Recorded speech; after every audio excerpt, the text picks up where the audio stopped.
Welcome back here on Prime On, and it's time for us to get into our next conversation. Many thanks to Nathaniel Atto for coming through with the latest updates in the world of sports. Tomorrow is going to be on again, so make sure you tune into the midweek edition and get all the info you need in the world of sports. Here on the show, we'll bring you nothing but the very best. But of course, we've got a few more conversations to come, and the next thing is a very special conversation that we want to have. If you're a parent or if you are a sister, a brother to any of these kids, it means that this is your conversation and we want you to be a part of it. Today happens to be World Autistic Day, and so we want to create some awareness. But in creating that, we're making sure that we just don't create the awareness, but we get to let you understand what it is like to be in the lives of these amazing, special needed kids and how to go about them. And so today, if you're not able to afford therapy, you get to have some, measures that you can put in place to ensure that they are living their best lives, because we all want them to live their best lives. All right. So that's what it is. You can send your messages ahead of time here on the show. Our WhatsApp line is active. You can do so on social media. We're on Facebook. We're streaming live. We're on X. We're on TikTok. We're on Instagram. Follow the page, and then you can drop your messages over there. If you have any of these kids in your area, if you live with any of them, if you have got an experience you want to share, you can also send it to us, and we'll get into it. But let me introduce my guest in the studio. This morning I've been joined by Mr. Solomon Eshun. He's a classroom facilitator when it comes to autistic children, and he's here with us this morning. Solomon, good morning. How are you doing? Good morning. I'm fine. How are you doing? Great. I'm fine. Good to see you and good to have you in the studio. All right. And Madam Akua Amoafo-Yeboah is also here with us. She's programs coordinator, Klicks Africa Foundation, and she's also joined us this morning. Good morning. How are you? Sir. Very well, thank you. How are you too? I'm very well, thank you. Good to have you here on the show. So I'm excited about this conversation because it has to do with one of the special people that, I have. Right. I know them to be very special. Right. Indeed, they are special kids with special needs. Right. And so taking care of them is always a problem. I'm sure if we open the phone line, we're going to have a lot of issues, right, come up and all of that. But first of all, let's get to understand this case of autism. Okay. What exactly are we looking at? Okay. So autism is a complex neurodevelopmental disability or condition that affects people in various ways. Their social communication, restricted interests, their repetitive behaviors. And we should also understand that autism affects people differently. Okay. You would not get the same signs or symptoms or the way a person behaves when they have autism to be the same as another person. It affects people differently. So the approach to addressing persons with autism or offering support to persons with autism varies. It's always different. Exactly. Okay. Now, let's look at some of the, I don't know if to say types or whatever, but do we have mild ones? Do we have extreme ones? How are they grouped? All right. So basically, a neurodevelopmental pediatrician is the one who would give a diagnosis of autism and then determine where a child is on the spectrum, whether a child has mild autism, severe autism, or has intermediate autism. But whatever the case may be, a child will still need some support, some specialized support to help them overcome certain barriers that they may face due to autism. Okay. So there are degrees to how it affects a person. Autism affects a person. Okay. So you are a facilitator, and it means you deal with them a lot. Yeah. You're always around them. What are some of the signs, one can see and say, oh, if I'm seeing this signs in this kid or that, then it means we're heading towards this, behavior? Yeah, there are a lot of signs they exhibit, that makes them unique. Okay. So a child A might exhibit this behavior, child B might exhibit this behavior, but that doesn't mean they're on the spectrum, unless they exhibit more than 2 or 3, behaviors. So it could be a repetitive behavior, vocal stimming, some of them they stammer, some of them are unable to, understand conversations. So these are some, some signs that you know that this child is on the spectrum. Being a facilitator, if a parent starts seeing signs like these, what is the first thing that the parent is supposed to do? So they are supposed to take them to the pediatrician for them to be able to be sure of what condition they are, they are exhibiting. for them to be diagnosed, this is autism, so that they can take them to centers or any supportive center to be able to help them. And what are some of the things that doesn't help in situations like that? Because some may see it and start panicking. How does that contribute to whether the child would be loved or will be, able to say that, I am in this space and I feel comfortable being in this space? Because most parents will see this and they start getting scared. That is when you need to seek support. When you don't know what you're about, what is it, seek support. Ask people questions, there are lots of platforms you have to get information about the condition you are facing now. Then you have to embrace your child. You have to accept it. When you accept it, you're able to seek for solution and then, get improvement on your child. So first of all, you have to embrace it and then accept that this is the condition by seeking support and knowing more about the spectrum. Okay, so if, like a mother, for example, and I'm asking because you're a woman and you're in that space. Yeah. If I see something like that happening, as my child, what are some of the things that you want, or speaking for mothers, you would want mothers to know about autistic children? All right. So first of all, I think, as Solomon said, you do not self-diagnose. You seek. That's one thing you should never do. You seek support. Take your child to the pediatrician, a neuropediatrician if you can, and then get an appropriate diagnosis. Sometimes children mimic certain behaviors that are like children on the spectrum, but they might not necessarily be on the autism spectrum. So first of all, you have to be sure. You have to take them to the hospital, get a proper diagnosis, and then accept. The thing is, if you do not accept it as a parent, a mother or caregiver, there's no way you are going to offer the best support to your child. But that's always difficult. It is difficult. I don't know how many of the situations you've seen and how bad they are. It is difficult, but there are no curtain corners, actually. It is either you accept or you do not. So acceptance is the first step. You need to accept it, and then you can help your child. Now, also, what helps most is you connecting with other parents or families in a similar situation as you are. I think they offer some form of emotional support to you. You share resources, ideas on how to handle your children. As I said, no two persons on the spectrum are the same, but there are certain things you can do to support each other.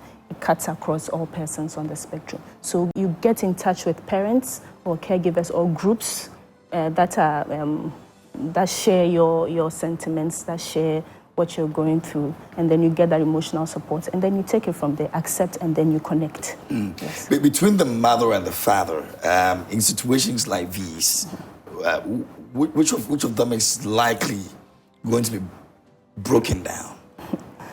Well, I cannot for sure say, but what we see is that most often mothers are the ones who come to us seeking support. Yeah. The fathers are not trying. The fathers are trying. We'll have problems with them later, don't worry. The fathers are trying. Yes, we do have very supportive fathers, but often you get the mothers coming to you. You get the mothers, trying their best. It stems from a place of disbelief and acceptance when it comes to the fathers. They cannot accept that, especially if they are firstborn children. How can my child, have this condition?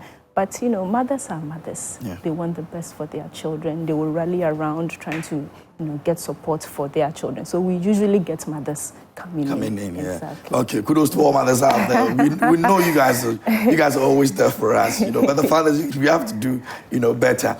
I've got friends, who are in situations like these. And the last time that I was in the U.S., I visited a friend of mine who has a kid, the very firstborn, also going through the same situation.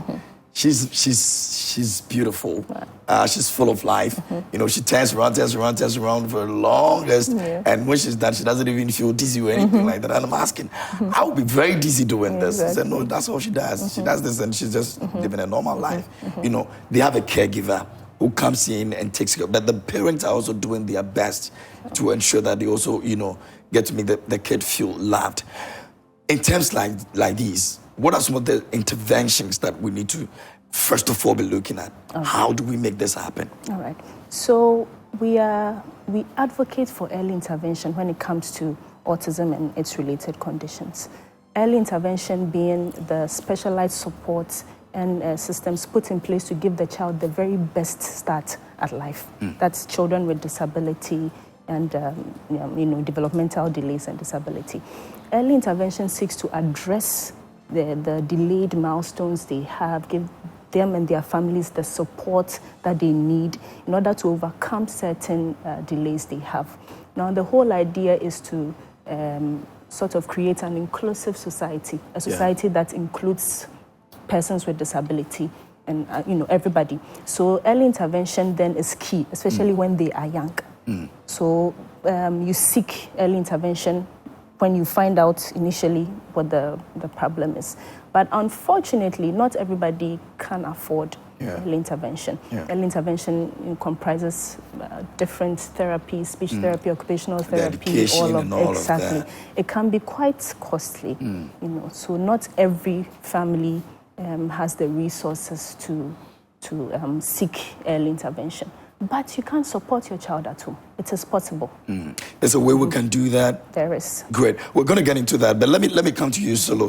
When you're interacting with these kids, when you're having time with them and all of that, beyond they having disability, beyond they being in that situation, what do you see from afar? Who they want to become and all. How do you get into their heads to know who they want to become and all of that? Because most times people feel these people don't have lives because they can't really fit into society the way we want them to fit in. How do you look at them? I see a lot of potentials in them. I see a lot of greatness in them. They exhibit a lot of potentials. You can look at this kid doing this and you're like, wow, can he really do that? Yeah. Can she really do that? A child taking a screwdriver, opening a toy car, fixing it back. A child reading, so these kids are... These are kids with that condition. Yes, it's kind of shocking, but then being with them all the time, it's not that surprising. But then sometimes they really can amaze you. They can surprise you sometimes. A child, they're able to read, they're able to, request for what they need. I want this, I want that. They're able to express displeasure. When a child is, frustrated, like she can come to you, uncle, I'm angry. Yeah. I want to beat this boy. Oh no, you don't beat, you don't. Sometimes it's amazing working with them. They can surprise. They have potentials too. Some are very good in art. Some can really cut away, draw it to really look similar like you. Sometimes it's amazing working with these kids. They have a lot of potential that needs support, to bring them out. So even without, feasible money to, take them for therapy, there are a lot of ways you can support them at home, to bring out a lot of them. Okay, we're going to be practically looking at some of the things. We've got some few things on our table that are. Guests will be running us through how you can even do that at home. I mean, you don't really need too much. If you can afford it, like they're saying, there's a way you can do it at home to make the person feel loved, all right? And so we'll be checking into all of that. But we've got some messages. Let me see how many messages that have come in. And okay, all right. So we're picking your thoughts on this. You can send your messages to us. Let us know what you think about autism. If you have any child in that situation you want to share with us, you can share with us. What has been the difficulty? What have you been going through? Is it becoming a burden on you? What are family doing in regards to you taking care of someone like that? Let us know what your challenges are, and I'm sure our guests in the studio will help you understand even better how you can go about some of these things. It's very necessary that we make them feel special and loved. And that's very important because that's the only way they can also, come to you, feel free to come to you and speak to you and let you know what they're going through and all that, because these kids are very, very, different from the other ones that you would expect them to do the normal thing. All right. So yeah, we're going to get into it. Now, let's look at the classroom activities. What are these? How do we communicate these things to them? Okay. So first of all, this is a bubble. Okay. Children with attention deficits, to even get their attention is very difficult. Yeah. You're telling them something, they also do something else. They are looking elsewhere, they are doing their own thing. So this is one activity to get their attention. So I will demonstrate it, You call the child, Auntie Akua. Auntie Akua is looking somewhere else. Auntie Akua is looking, Akua, look. Wow. Bubbles. Yay. Bubbles. What do you see? She's anticipating to see more. Exactly. So this is one way to get their attention. Because it's very difficult to get their attention. Yeah. So when you get an activity to get their attention, you need to do it more. And it can even be used as a reinforcer. When they do something good, for instance, a child is not able to sit, he or she is all over. You get the child to sit for at least 2 minutes to do something. Well done, Akua. Bubbles for you. We realize she loves bubbles. Reinforce her. You are reinforcing the behavior she did to, happen again. And that becomes a part of her. You get Exactly. it? Yes. So this is also an activity. And we have a fishing game working on their hand-eye coordination. Also an attention and for also sitting. Because when you put the tips on the table, the child will look sit what is coming. Gets busy with that. Yeah, Yes. turn taking. Work on turn taking as well. My turn, your turn. Most of these kids, they are impatient. They want all the activities by themselves. They don't want to share. You are teaching them how to share.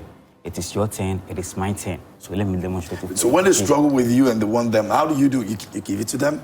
Sometimes you have to give it to them. And then you have to, have a way of maneuvering your way to corner them to understand that, no, you have to share. Okay. You have to work with your friend. You have a lot of people on the table. You have to share. You understand? First of all, you have to demonstrate. Yes. Regardless of their condition, they get to understand what you're preaching to them. Eventually, you understand. So you have to demonstrate it. You don't just, bring it out. You have to do it. You're catching the fish like this. You put it on the table, on the bowl. My turn is finished. It is Akua's turn. Akua, your turn. The bowl. Well done. And they deserve praises. They deserve encouragement. It motivates and it boosts their confidence. So when they complete their task, oh, well done, Akua. Clap for Akua. You clap for her. Good job. Let them see the joy in the expression on your face that what they did is a good thing. Because they look more visually. They learn more visually. So they need to do something good. You express them. My turn. You catch it again. Put it in the bowl. Good job. And this has to be continuous. Exactly. Continuous. And it has to be consistent. You don't do this and then stop and then do it the next time. You have to be consistent. And you have to plan. Because in class, we plan our activities for the day, our activities for the week. At the end of the month, we have to accumulate for it what we achieved.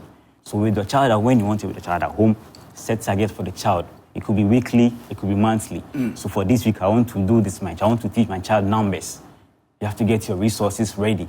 You don't bring the child to the table and then start doing everything. Now you're going to look for a number. The child will get up and go. So we have to plan. This is my numbers. It's already here. My child's table is here. The child is seated. Okay, Auntie Akua, it's numbers time. And there are many ways to create your numbers flashcards. Many ways to get any result for numbers. It could be, this is made from box. Just box. Just cut them into this and the marker, you write them. If you can't afford the flashcards on the internet or when you go to the market, you can just get a box, cut it and then write your numbers. You can get a play sheet, write your numbers and teach your child numbers. So it is very simple. You have to plan and get your resources. And resources are, be innovative, creative. You can get a lot of resources when you're innovative. You don't necessarily have to go to the market to get them with money when you can't afford. You can be there and then be creative and then get them.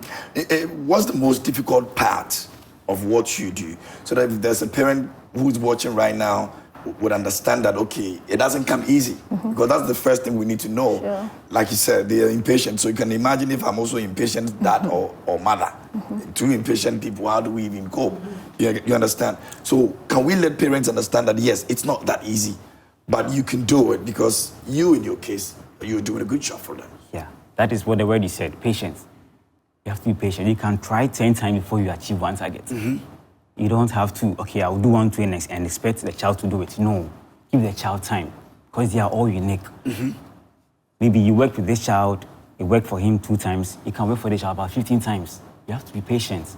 You have to be consistent too. When you do it this way, it doesn't work, find an alternative of doing it. So for instance, this numbers, you want to teach your child numbers. You have this 1 here, there's 2, 3, 4, and 5 here. You try this way, it didn't work. Have an alternative. This is another way of doing it. So you have to be patient too and encourage the child more. When you feel the child is not cooperating, okay, have a breather, break, take the child for a walk, come back, and then try again. Sometimes they get frustrated sitting at one place doing one thing all the time. Take the child out, take him a breather, and then come back. But you have to be patient. You have to be persistent as well. Patience and persistent. You get it. If you just joined us, you can send your messages to us. Let us know what you think. We're talking about autism and it's World Autistic Day. So we're putting the spotlight on these special needy kids. And if you have one at home, you can let us know what the challenges have been over the time that you're doing your best for that child. The good thing is that a lot of people are now beginning to understand. Usually before we used to have this spiritual thing attached to it that it wouldn't even allow you to show them love. Exactly. How are you seeing it? How's your foundation looking at that aspect as well? Okay, so that's very true. There's a whole lot of mystery surrounding persons with special needs, not just autism. Yeah. And people attributed to, spirituality, gods, there's not, we are doing well with awareness. I think now a lot of people know, but people are still, their minds are still shrouded in, spirituality and the fact that it's associated with, the devil and all of that. We strive to create that awareness that persons with autism and other persons with disability can thrive if they are given the right support. If they are given the right support, if they are given that attention, they can thrive. They can live in a society where you and I live. It's not, they shouldn't be relegated to the background because they have a disability. They can thrive given the support. So we strive to create that awareness, and our whole point is to create that inclusive society for persons with autism and other persons. Do we have enough health, home care, let me put it that way, for them, or it's not really encouraging? People are rather taking care of their children, rather than just taking them into certain places where they will have that special time. The people would be paid to take good care of them. So ideally, as I said, early intervention and other specialized support is best when it comes to persons with disability, persons with autism. But not all families are able to afford it. So if you are unable to afford specialized services, support services like speech therapy, occupational therapy, and all of that, you can do something at home with your child. That is why Solo was saying there's a wealth of knowledge on the internet. So many things you can do with your child at home. Connect with other families in the same situation. Resources available. There's a whole lot you can use to support your child at home. So if you are unable to afford therapy at the moment, there's so much you can do with your child at home. Yes. So let's look at now, in terms of education, how do we go about the educational system? Do we have some, I don't know the research we've done into knowing that, okay, some of them have completed school, some of them have done this or that, but eventually, how do they grow up to become, in society? Have you had, to meet some of them? Yes, so we have a vocational school as part of our school. So there you come, some are able to make beats that we sell. We exhibit online, then we sell. Some are typing, some are good in IT, some are even into catering. Yes, we have some even working at Kimpiski. Oh, yeah? Yeah. So, there are other careers, we train them to be able to, portray in the future based on their talent. So it's not that bad. It's not as if they don't have, future or anything like that, because it's always projected like this. As for these people, there won't be anything in society. No. They do have something to do based on what the training they've been through from early intervention up to, the vocational stage. They can have something to do when they go out there. Even at home, you can even create, a space for a child, to exhibit the talents he or she have. Painting, crafting, making beads for selling, even slippers. They do a lot. So there's hope. There's hope, and there's future for them too. So we can't undermine them. They have talents, they can. Do a lot. All right, so that's our conversation this morning. You can join us with our good living. We're looking at autism, and so if you've got any child who is in that condition, you can send your message to us. Let us know what the situation looks like, what are the challenges you're going through. We know that it can be very difficult. I mean, no doubt about it. But at the end of the day, that's what you have. And the way you go about it will determine how the person will be living their lives and what they become in the future. Like you hear from our guests, it's not that bad like the way we even see it. Just that there's a picture that's been created to make it look like once you have a child like that, you're doomed. You're not going to get anywhere. There's nothing going to happen to you and all of that. But, it's not like that. And it's not like the way we say it, In terms of help, support from families, from friends and all of that, are we doing our best as Ghanaians? Let me put it that way. So the area of autism and special needs is still a gray area. People are still exploring. People who know, people who are aware are doing their best, but I think there's still room for improvement. There's still room for much more support, awareness. People can create that awareness by talking about, their own children. There's this sort of secrecy when it comes to having it. People don't want to see their children in the limelight. They want to hide them and all exactly. But when you put your story out there, it encourages someone else. People get to know that, well, as you said, it's not that bad. I can support my child. I can support my family member. It encourages others to bring their children out for the support that they need. Because it will surprise you that people, keep their children indoors, lock them, don't want anybody to see them. Because of that, they have no social life whatsoever because they can't go out, they can't take their children out. But you showing your child is showing the world that my child has a disability but can still thrive, can still mingle with others. So yes, there's still room for improvement. Family members should support their family or, neighbors who have children like that or persons like that in their family. It's not a curse, and it's not transmittable, it's not communicable. I won't get autism because I touched somebody with autism. Once I touch the person, exactly. There's nothing like that. Or even my unborn child will be like that. Funny. Yes, you get funny comments like that sometimes, but it's not true. You are not going to get autism because you touch somebody with autism or have a child with autism because you touch somebody with autism. Let's support them. Having children with autism or disability can be overwhelming for the caregivers, extremely overwhelming. So they need all the supports they can get from neighbors, church, and then, people get a lot of backlash from where they think they belong, especially church, Exactly. So they would not go to church, they would not mingle, they would not go for social functions because people look at them a certain way. People pass very snide and funny comments, want to tell by that kind of thing, But it's not their fault. It is not their fault. It is the way they were born. It's a condition. It's not going away. There's no magic pill to take autism away. So they need the necessary support that they can get. And just so you know that it's not a Ghanaian thing, because most of you out there think that it's a Ghanaian disease or it's a Ghanaian sickness or whatever it is. Now, there's a CDC report that indicates that 1 out of 36 children in the U.S. have the spectrum disorder. 1 out of 36 kids that are born every year in the U.S. So it's not like it's for Ghanaians. So the moment a Ghanaian has it, it means that, we are the ones who are suffering it, and then we attach certain spiritualism and whatever it is to it. It's not like that. It's a global thing.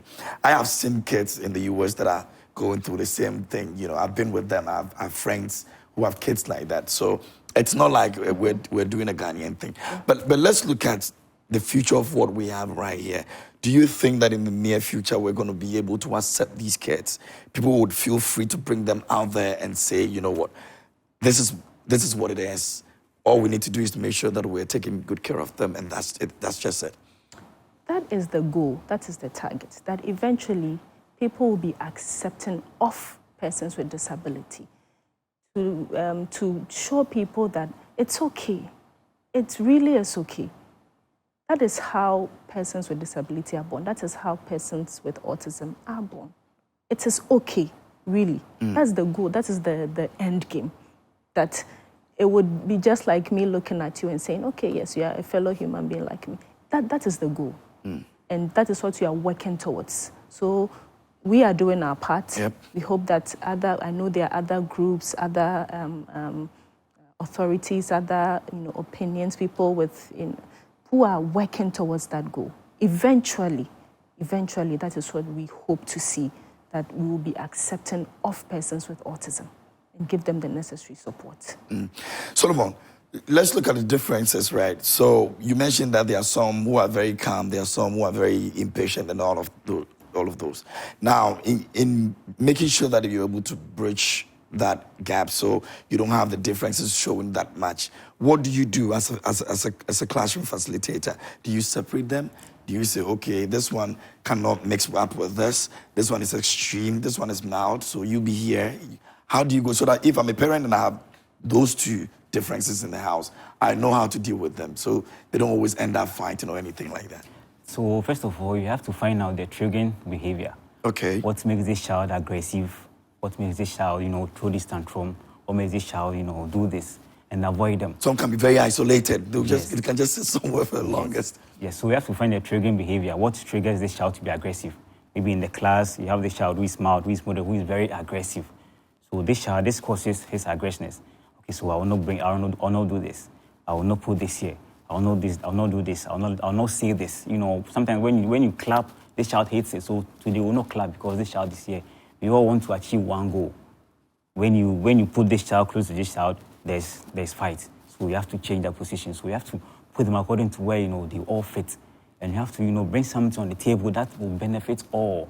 Maybe this child doesn't like this activity. So when it is activity time, maybe this child will go for a walk, or go to the swing, or go to the eating area and eat, and then come back. When he or she comes back, we are done. Then we can continue. So you have to find a lot of ways to accommodate all of them in the classroom by doing different things to match their potentials. Okay, and in terms of the therapy too, now, what are they supposed to undergo, in terms of the therapy?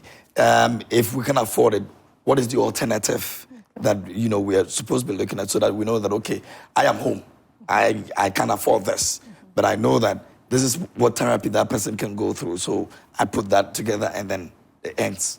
Okay. So as I said, after the evaluation or the assessments by the neuropediatrician, they would give a report on exactly what the child needs. Okay. Say the child would need early intervention, which comprises all of these therapies, or would need just occupational therapy, or would need speech therapy or behavior therapy. Depends on the needs of the child, because no two persons on the spectrum are the same. Yeah. So their Some has needs speech issue, others, okay. Yes, so their needs differ. Yeah. So the interventions will differ. Okay. So based on your child's needs at the moment, you tailor the intervention to suit your child. So if it's speech therapy, you find activities that will encourage language and communication with your child to target the specific need in language and communication that you are working towards. So as I said, there's a wealth of resources and information out there. So you find what suits your child based on the assessment or the observation that was done. So you find the therapy or the tools or services that will suit your child, and then you tailor your intervention to suit your child, basically. Yes. Is there a situation where you have one who has a speech issue and a behavior issue, or even three of them all put together? Are there situations? Oh, yes. So that would be extremely difficult, I know, to handle. That's basically our reality. Most of the children have needs cut across all these areas. That's social communication, their behaviors, motor skills, and all of that. They have deficits in all of these areas. So they would require therapy or specialized support to address these deficits. So it could be that they need, all-round therapy, which early intervention addresses as young children. It could be that they need just occupational therapy to address, motor deficits and all of that, or speech therapy, or behavior therapy to address behavior. But it could be that they need everything. Everything. That would be overwhelming. You make it look so easy. You make it look so... But I mean, that's at the end of the day, that's the goal. We all want to make sure that we get to understand that it's difficult but not difficult. We can all make the change we want to make. I'm excited about this, really. And because you are the ones who's always dealing with them, I'm always trying to get into your head to know what's in there and what's in their heads. If you, I don't know how many times years you've stayed with them or you've been with them and all of that. If you're with them, what are some of the things that you pick? Very genuine things because somebody tells me that they love genuinely. At this point, we're discussing it. Myself and Sid and Rosalind were having that conversation that when they love you, it's so genuine, and when they don't like you, it's so genuine and all that. Do you sometimes get disturbed picking some of these things from their heads when you're dealing with them? Well, no. They are unique and they are very passionate. So you have to develop a bond with them. Okay. When you develop a bond with them, you're able to get a lot out of them.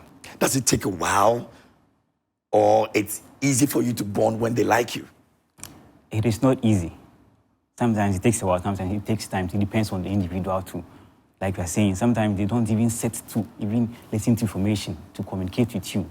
You get some who will sit for a day or for a whole day and then soak in whatever you teach them.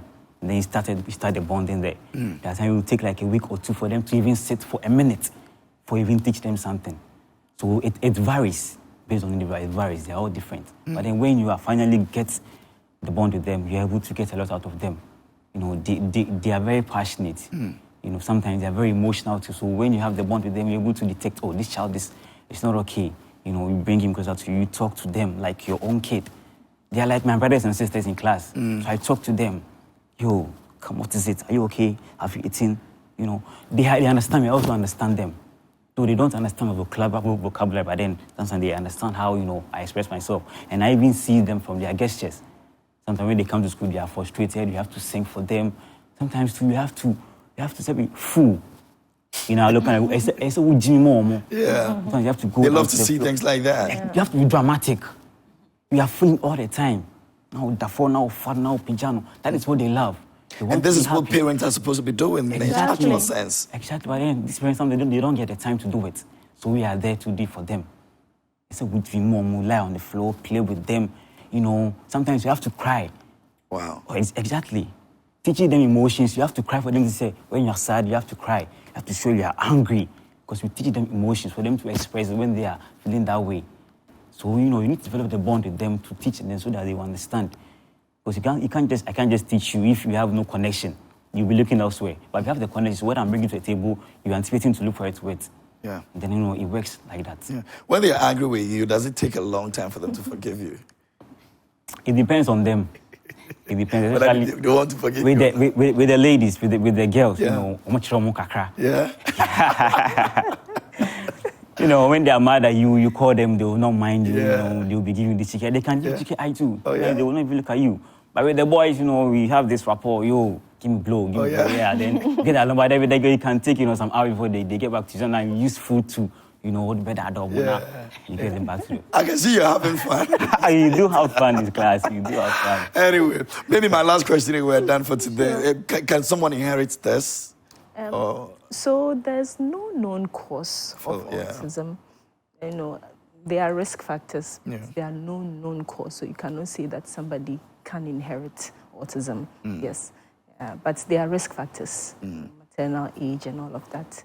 Having a sibling with autism, there are risk factors. But there's no known cause. Nobody knows exactly what causes autism. I understand there's still study into that to find out what exactly it is, but hopefully, if we don't even find it, all we need to do is that we have ways of making them have a better life, you know, and be happy. And so that's the most important thing. And I'm sure that's where our focus is supposed to be. Many thanks to you for coming. Are we doing anything special today? Maybe you want to... So for Klicks Africa Foundation, yes, this is what we are doing, you know, creating that awareness. Exactly. As I am here, my other colleagues are also creating awareness. And that's what we want to do. Eventually, we want people to know that autism is here to stay. It is with us. It's here.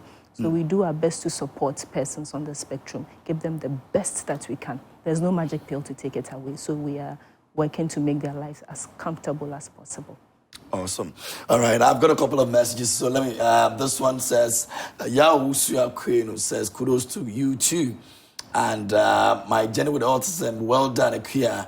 And she calls me Finger, says that, Kid Bro be doing the most, proud of you. Okay, so those are messages coming over there. And this were from Facebook. All right, so thank you for sharing your thought with us this morning. And thank you so much, Akua, for coming this morning. Thank you so much, Solomon, for coming. I think I want to join you. Sure, you can join. I love it. I love these kids. I love them so much. You know, so yeah, we appreciate you for what you're doing, and we love you for that. I want to say one thing. Yes, sure, please. So I want to say, everybody, autism is not a disability. It's rather a different ability. So let's accept and then embrace them into our society. Yeah. That's the most important thing, regardless. And we're not saying that it's not a difficult thing, it is. But you see, when you make difficult things very simple, it becomes part of you. Yeah. And then eventually you get to even love doing it, you know, and taking care of them. So if you're out there and you have children like that, you're going through that, please keep going. Keep doing your best with these kids. They're unique, they're special, and trust me, they will always remember every single thing that you do for them, all right? That's what we are saying. We still have some more to do before we wrap up here on the show, but we're excited that you're still joining us here on Prime Morning, and we'll take a quick breather. When we come back, we'll be here to wrap it all up. To stay.